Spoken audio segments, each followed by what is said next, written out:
Vous vous souvenez sans doute de la scène culte du film Rabbi Jacob, le moment où un policier entre dans la synagogue, la tête découverte, et tout le monde lui fait ce signe pour l'inviter à mettre une kippa. Oui, mais voilà, lui comprend que c'est comme ça que les Juifs ont l'habitude de se saluer. Pourtant, bien sûr, la kippa, c'est l'objet de culte le plus célèbre du judaïsme. Littéralement, kippa, ça veut dire se recouvrir, placer un couvercle. C'est aussi comme ça qu'on appelle un dôme en architecture.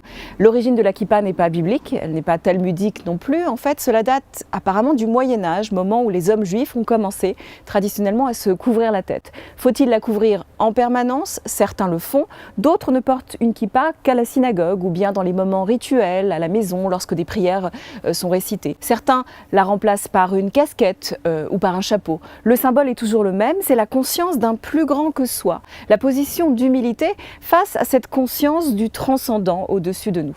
Au sein du judaïsme libéral, certaines femmes choisissent de porter la kippa, d'autres pas. Certaines considèrent qu'elles sont elles aussi assignées à ce devoir de conscience du transcendant, et puis d'autres considèrent que ce n'est tout simplement pas leur tradition. Mais dans tous les cas, porter la kippa pour une femme n'est pas exactement comme placer sur sa tête un foulard ou une perruque, comme dans le monde orthodoxe où les femmes marquent ainsi leur statut de femme mariée ou la conscience de leur pudeur. Il y a de nombreux noms pour appeler une kippa dans le monde ashkénaze. On parle parfois de kepele, de yarmulke. Il existe des kippas sous toutes les formes, sous toutes les couleurs. Il y a en réalité autant de kippas que de juifs, ou presque. Pshat.